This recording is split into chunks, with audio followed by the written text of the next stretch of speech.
नमस्कार प्रणाम दोस्तों, मैं आपकी किरण भोजपुरी विवाह गीत सुनाने जा रही हूँ। आप लोग खूब ढेर से प्यार दुलार दीजिएगा। मेरे चैनल को ज़्यादा से ज़्यादा सपोर्ट करिएगा। फूलवा अइसन मामी पोसले रहलू हो, माछरिया जइसन पापा बेची दिहल हो, माछरिया जइसन पापा बेची दिहल हो। फूलवा अइसन मामी पोसले रहलू हो, माछरिया जइसन पापा बेची दिहल हो, माछरिया जइसन पापा बेची दिहल हो। जब बेटी देखोली पापा को मुहमा हो, पापा मुहमा फेरी लिहल हो, पापा मुहमा फेरी लिहल हो।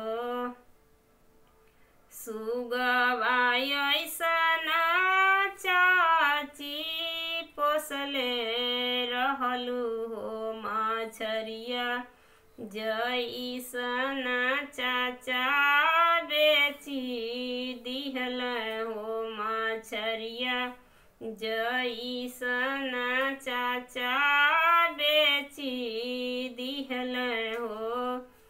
जब बेटी देखोली चाचा को मुहमा हो, चाचा मुहमा फेरी लिहल हो, चाचा मुहमा फेरी लिहल हो।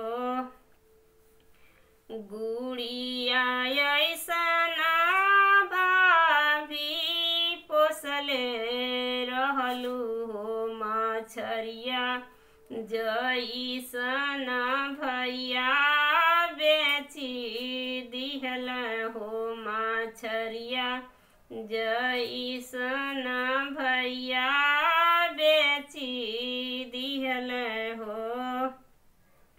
जब बेटी देखोली भैया को मुहमा हो, भैया मुहमा फेरी लिहल हो, भैया मुहमा फेरी लिहल हो।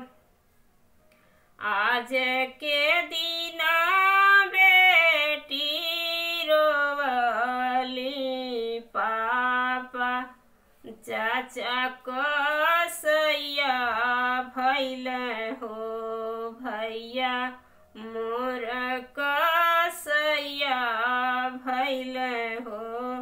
घरवा को लक्ष्मी पापा बाहर कैल हो, पापा मोर कसैया भैल हो, चाचा मोर कसैया भैल हो, भैया मोर कसैया भैल हो, भैया मोर कसैया भैल हो।